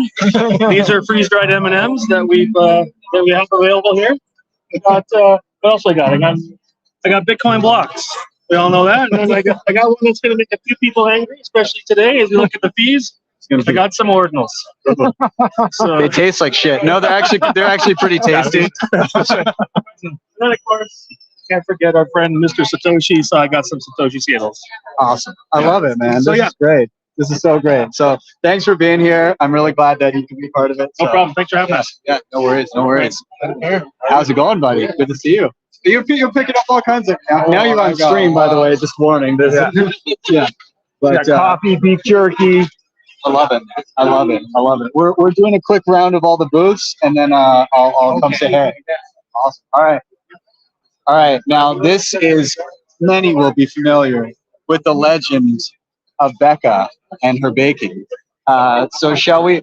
You're almost out of banana bread. Yes, Oh my banana God. bread is almost gone. Or did Yellow just eat it? I mean, I wiped the away, but yeah, he's always Yeah. for it. So Becca, tell us about the plethora of things. That you have. Yes, so I have banana bread that Yellow so graciously helped me bake, so polyester free. And then we have some peanut butter cookies here, 4-pack. And then these are my favorite. They're called Spitzbuben. They're a traditional German, Swiss, Austrian Christmas cookie, which I remember my grandma and mom always making during this time of year. So we got a little 10-pack here. And then the last one is just a assorted variety of coconut macaroons, the Spitzbuben, and some chocolate-covered cookies as well. So look at that. Delicious. So, proof of bake right here. All homemade with love, and yeah, all for sale for Bitcoin. Amazing. Yep. I love it. Thank you for coming. Yeah. Awesome. All right, we're going to continue down the line. We'll sneak through. I don't want to interrupt a sale in progress, so maybe we'll pop here and then we'll pop back. There's some. Can I try some sausage? Sure can. Awesome. Sir? Okay, so I'm gonna start chewing, and then you can tell people what you're doing here and what's up with what we do. So yeah, we've got a 250-acre mixed organic farm just between Edmonton and Red Deer, and I also help people all around the world to design their own self-sufficient homesteads or regenerative farms. And you wrote a book. Yeah, wrote a book. Got tons of free resources on our website, podcast, YouTube channel. Maybe QR code. People on the stream will be able to. Yeah, so our consulting website is buildingyourhomestead.com, and the farm website is cohenfarm.ca. Cohen Farm. How do you spell it? COENFARM. Okay. Yeah, we've got tons of resources on the website. Awesome. And that was delicious. Yeah, so that was our grass-fed beef, milk-fed pork, and 10% organs. Liver, kidney, heart, spleen, tongue, all mixed in. I love it. Okay. How quickly are you? There's going to be a lot. Okay. I'm done. I will maybe we'll try and sidle up here and We got eggs. Oh, we sold out of eggs. We still got chicken left. This is my thing that I wanted is the food. If I can locally source food for sats, that is huge. so that's what I'm looking for. But there's all kinds of stuff. Hey, how you doing? Good to see you. I haven't really had the chance to come say hey, but is it okay that we go on the stream here? Do you want to come around and because the microphone is like won't pick up super great, but do you want to give an intro like who you guys are? Yeah, so my name's Chris. My wife and I have Chaos Farm. We're just near Sundre, Alberta, about an hour and a half northwest of Calgary, and we came here to sell our eggs and some chickens. We're taking pre-orders for our pasture-raised chicken for the summer, so we'll probably try and do 2 or 3 batches on the pasture here in the summer. So yeah, we've been sharing information about that. I also brought some stuff from my mom and dad's farm, about 20 minutes south of us near Water Valley, Alberta. My mom hand milks the goats every morning, and then produces cheese, and then soaps and lotions, and we got some of the caramel sauce as well. So yeah, boiling down the milk for about 6 hours until all that's left is this nice brown, delicious, sugary stuff from the milk. So yeah, pretty incredible stuff, and great on apples, ice cream, coffee. So yeah, that's what we got going on. Yeah, let's Awesome. I thought that was funny at first. Yeah. So did you sell any eggs here? Wow.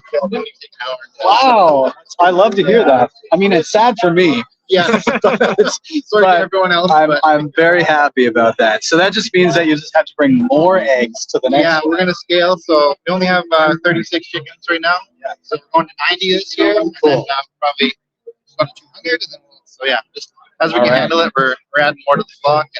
I love it. I love it, man. Thank you for being here. I appreciate it. For putting this on. Dude, it's awesome. Awesome. Thanks a lot, guys. All right, let's keep moving. Hey, Jeff, are you down with me on the screen? Do you want to be on the live? I mean, we could show your stuff at the very least. We got some merch. Okay, this is the best slogan, and I think it encapsulates the whole market here. But be the change. Oh, that's awesome. I'm gonna have to grab sure too, and caps and everything too, and yeah, you guys are. I'm glad you got here. And also, too. Yeah, I love it. I'm for sure getting a be the change too, but yeah, this is. I'm excited. It's been good so far. So we're gonna keep doing the rounds, but I'm gonna be grabbing one of those for sure. All right. Okay, we're gonna go see. There's some plot art and stuff. You game? Come over. We're gonna chat. Okay. So, do you want to introduce yourself and let people know what you do? Okay, my name is Neil. I go by Rex Damascus on Noster. We're on Noster right now, actually. Oh, wow. Yeah. Holy shit. Sorry. No, it's okay. We don't censor on this fucking stream. Awesome. Okay, so we're on Noster, and I am the one who does ink blot art. That's pretty much it. And come right over here. We can just, this is my last 6 months of work that I've created here. Every day I produce one, and so yeah, every day I produce one of these. Then my audience goes ahead, tells me what they see. Oh, cool! And then I give them a Bitcoin reward, kind of like it's a game. It's a game. So yeah, this is what we do. And I've been doing this for the past 6 months, and I'm not stopping. Every Sunday I do a full color in inkblot art. And yeah, sorry man, I'm just getting a little nervous. Great. No, you're doing great, man. So tell me more about this. So people, they look at this art and then they tell you what they see, and then you give them a Bitcoin reward for doing it? I have a bot that does that. A bot that does that? Yeah. Oh, wow. Okay. Yeah, so it's all programmed, and I can bring up my Nostr right here, right now, and we'll just come on. These are all my notifications that just came up from the post and whatnot. Yeah. Let's see if I can click on my blog. Okay. I've already got 146 views today. Usually I'm up at the ungodly hour of 3:30 in the morning putting this up, but you know that's just what I do. You know, I'm an early riser, and yeah, it's. And do you sell these as well? These ones are extras that I have made up, and I am looking to sell. So yeah. Awesome. And people can find you via this, so hopefully that comes through in the stream. Okay, people can find you there, but also inkblotart.shimbro.org. That's a website? This is my website. All right, there we go. We're set. Gotcha. Dude, thank you for being here. I really appreciate it. Thank you for having me. Amazing. This is awesome. I'm super happy. No, Thanks for coming. And buddy, thank you so much. I didn't catch your name. It's Graham. Graham? Yeah. Pleasure. My name is Rex. Good to meet you, Rex. All right. Thank you.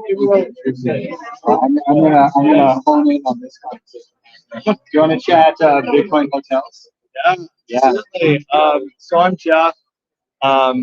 This is the High Country Inn in Banff. So we're, as far as I know, one of the first hotels in Western Canada, for sure Alberta, that I know of that's accepting BTC straight up. So this is now live on our website. You can go just to the main booking engine, and there's a little area where you can put a promo code in. You just put in the letters BTC, and then the rate will get crossed off, and it'll turn into a 20% discount if you're paying in BTC. 20%. 20% off. We really believe in Bitcoin, obviously. So yeah. So in order to do the transaction, it still has to be facilitated through myself. So my email is jeff@banff-highcountryinn.com. So what I'm suggesting people do is they just kind of book normally how they would with that promo code. And then once they get their confirmation email, they actually forward that to my business email. And then I can facilitate either a Lightning transaction or an on-chain transaction.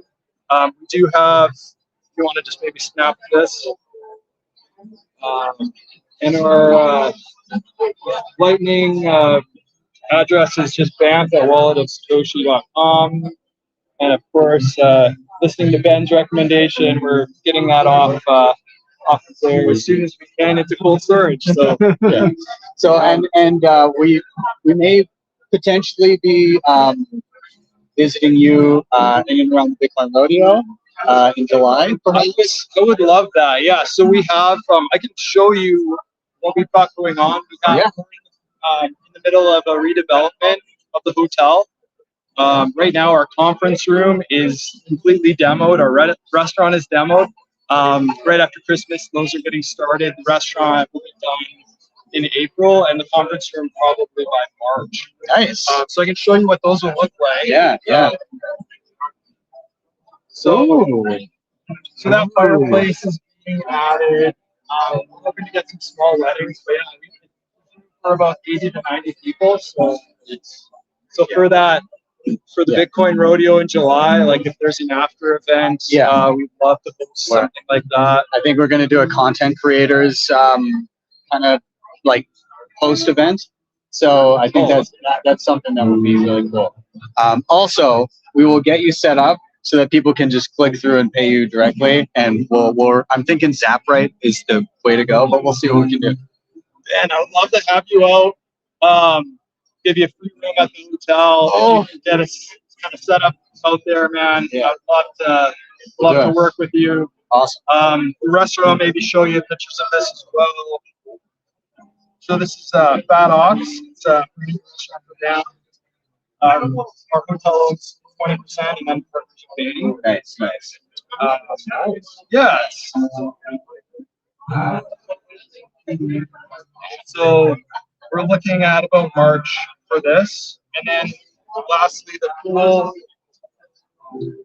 Oh, so this, look at the view. So there's going to be 2 hot tubs, a cold plunge, sauna, and steam room. So, and we're going to be serving drinks. We've got cabanas. Like we're really changing the whole hotel. Working on the roof redevelopment. It could take a year or 2 to have the whole product there, but the pool is going to be renovated by about this time next year. So, that's awesome. All right, 20% off Banff High Country Inn. Come to Banff, visit the mountains, and Sats. Save 20%. Thank you. All right, can we talk point cards a little bit? Yeah, we can. Dude, so we're on the stream right now. Those that are unfamiliar, coin cards, back in the day, I entered a contest to live on Bitcoin. Like I had to make a video submission before the channel existed. And I ended up winning the contest. I got paid in Bitcoin. And then they said, okay, now you go out and make videos on how you're going to survive.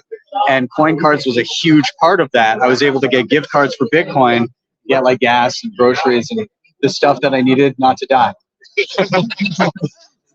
So that's our tagline. Yes. Don't die. Don't die. Exactly. So you guys have been operating since just before that happened. Yeah, 2014. Yeah. And you guys, like now, you have like how many gift cards, like how many different products do you have? I mean, we have this screen here we can scroll through. It just keeps going. Just all of the things. All of the things. And you accept on-chain and Lightning? Yes, we were the second Canadian store to accept Lightning.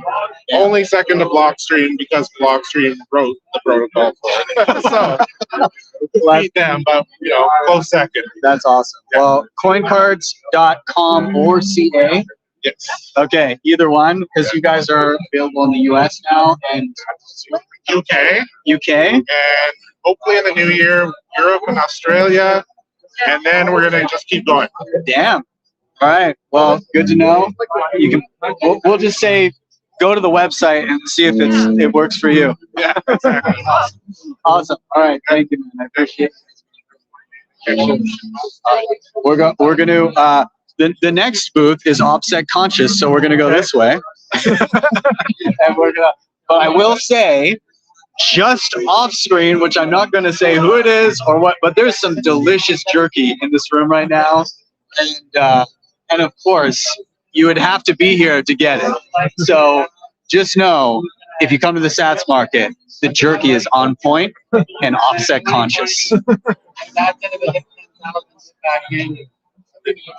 Do you mind if I borrow you for a second? Sure. Ben, pleasure. And you do solar.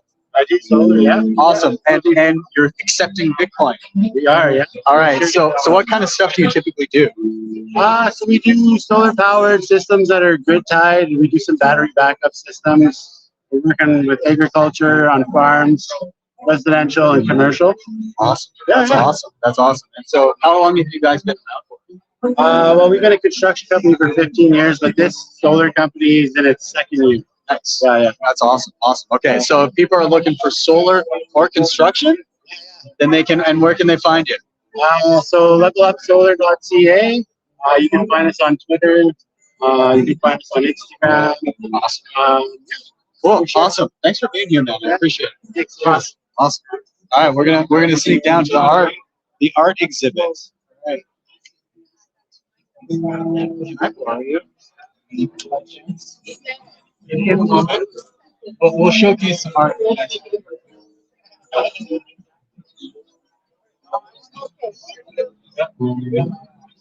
Any chance you want to chat art on a live stream? Awesome. So we're live right now. This booth is beautiful. Can you introduce yourself and what you do? So my name is Leah Charlotte. I'm a visionary artist, as you can tell. Love it. So I make paintings and tarot decks and things like that. I work a lot with UV. So I've got paintings that blue and do things that like you have 3D glasses that really come out of the canvas. Oh. Which is something that unfortunately cannot be experienced on live. So I'm sorry to everyone. Do I look But you okay? get to see the reaction. Oh, God. It's like people think I'm faking it, but that's really cool. Whoa. Everybody's missing out because what I'm seeing is awesome. It's like 3D, right? Yeah. I'm still trying to find a way to be able to share that with the internet. Yes. It's so neat. Wow. That's cool. And now I need to get them in my style, and then it's up. So yeah, that's great. That's awesome. Where can people find you? You can find me on Facebook, Instagram, or TikTok. Okay. And everywhere it's Luna Charlotte Art. Luna Charlotte Art. Yes. Awesome. LUNACHARLOTTE.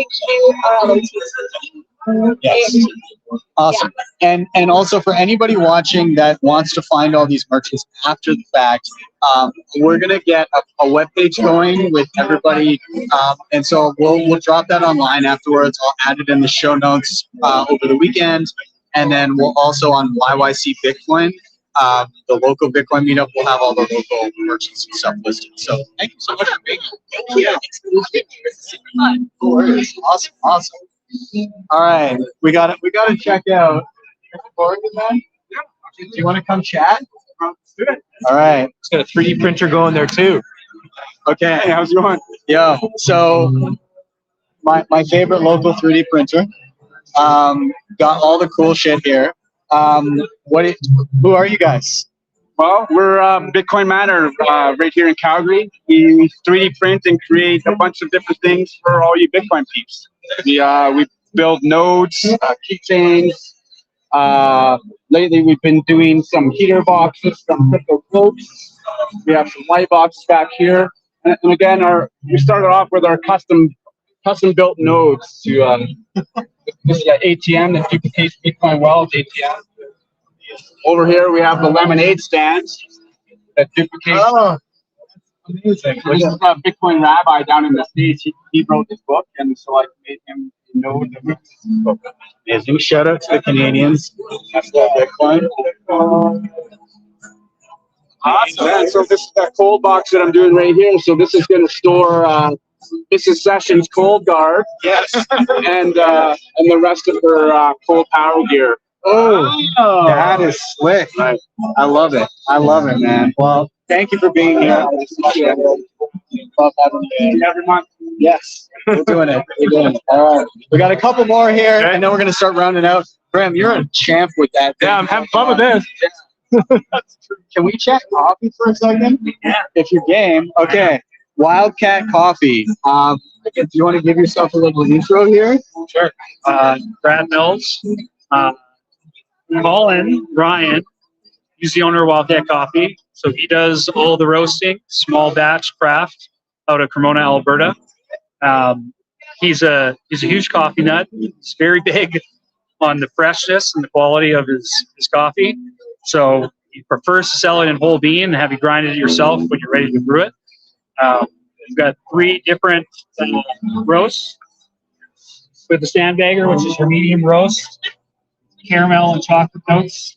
The dark roast, not over roasted, very smooth finish, no bitterness. And then the espresso whole shot has slight acidity. If you're into that espresso flavor, that's the roast you want to go with. But he's new to the Bitcoin space. Have him set up with Bitcoin Pay Server to accept Bitcoin payments on his website. Shopify store, wildcatcoffee.ca. If you want to place an order. I'm gonna have to. I'll be grabbing a bag here. But thanks, man. I appreciate you being here. Let's pop to our last. That's your last. Do you want to say hi? Hi. And tell us what you got. You got some decorations going on here. Yes, I'm being a good daughter. My dad makes these in his workshop on the acreage out by Okotoks. And all these trees have fallen on the property, and so he's remade them into little decorative angels. And yeah, keeps them busy and out of my mom's hair. So everybody wins. Awesome. Well, thank you so much for being here. I appreciate it. And, yeah, this is awesome. Well, thanks so much.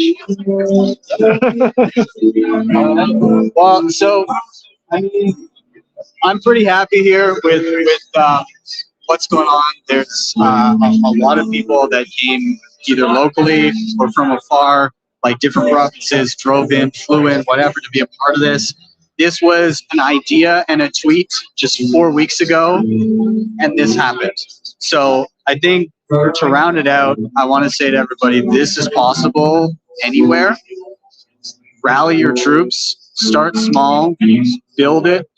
And even if it starts smaller than this, I recognize obviously there's an advantage if you can reach a bunch of people on social media. But there's clearly, like, this room is proof that there's a lot of people that value Bitcoin and would love to earn Bitcoin for what they do. So the only challenge is honing in on and finding those people and then just taking action. So I hope that we can see this more. Myself and Dave, Bitcoin Brains, are going to put in some effort to help facilitate this in other places and help promote it in other places so that you can get that visibility.